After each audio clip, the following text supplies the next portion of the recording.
Hey guys, my name is Katarina Berry. Welcome to my channel. In today's video, I'm going to talk about 7 differences between tarot cards and oracle cards. Let's get started.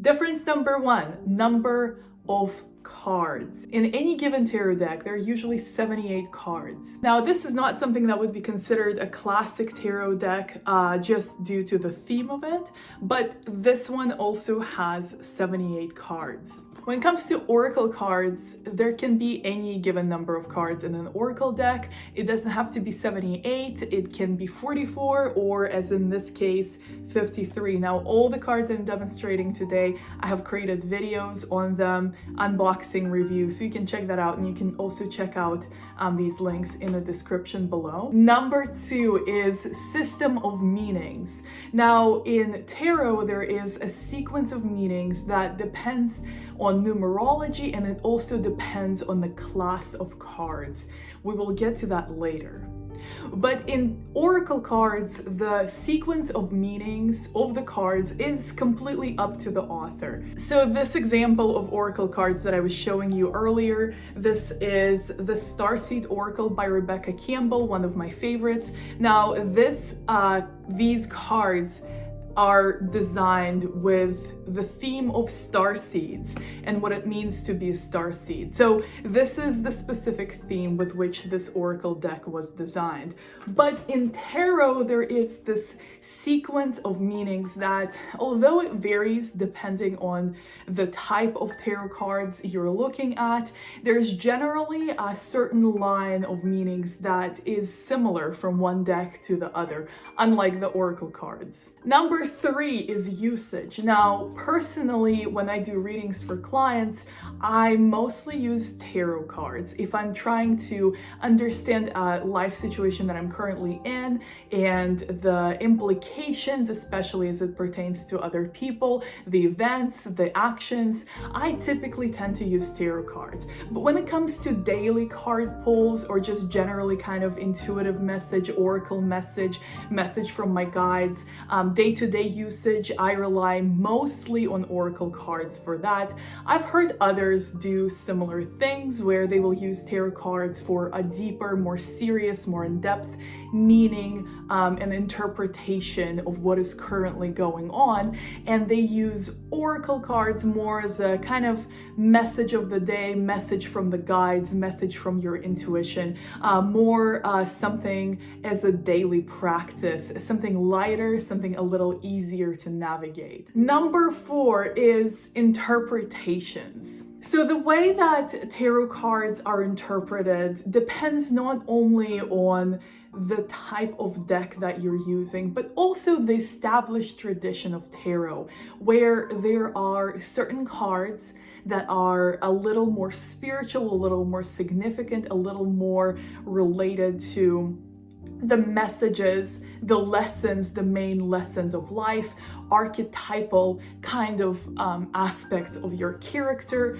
and so on. And there are also cards in tarot that are a little more mundane. They talk about day-to-day situations, they talk about life occurrences, so they're a little more easier to interpret.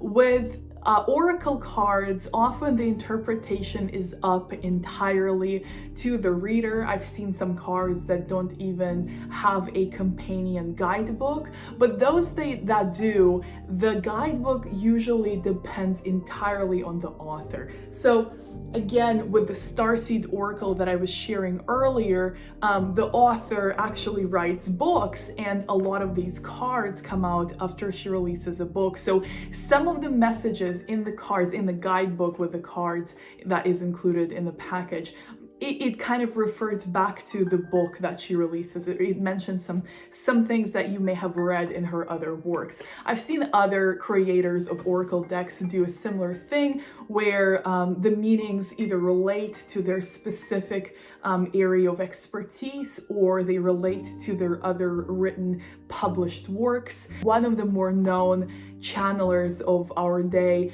Esther Hicks, known as Abraham Hicks. Now, I know that she and her husband released several decks of cards that relate directly to the books that they have written, or rather channeled. So these are meant to be used as almost companions to their other written works. So getting back to difference number 4, in tarot there is a way to interpret it that is recognized, that is generally transferred with the practice of tarot. And in oracle cards, the interpretation depends entirely on the author that creates the deck, and oftentimes it has to do with some of the other works that they have also released. So number 5 is classes of cards. That's something I mentioned a little earlier in this video. Now this refers to 2 classes of cards, or as some people say, 3 classes of cards that exist in tarot. Now these are called major arcana and minor arcana. There is also something that people call royal arcana, although sometimes it's just kind of not separated from minor arcana. Anyway, what that means is that, as I was mentioning, there are these cards in tarot that have more of a kind of life-changing meaning, more of a deeper lesson, archetypal type behavior. They point to spiritual learning, they point to certain stages in awakening.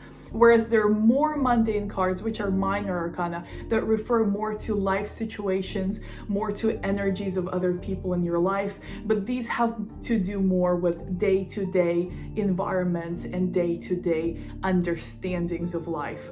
So there are these separate classes of cards in tarot. But in oracle cards, there are really no classes. The author might choose to separate different groups of meanings by a chapter, or by category, or by an element. I have a animal spirit deck that has separated all the animal spirit cards into 4 different, or rather 5 different classes, depending on the element and elemental energy, such as fire, water, earth, air, and there's another category which I think is more spiritual in nature. So it really, with oracle cards, there usually are no classes of cards, but if there are, again, it's completely up to the author that created the deck. So number 6 is intentions. I think most tarot cards are designed for general divination. There really is no split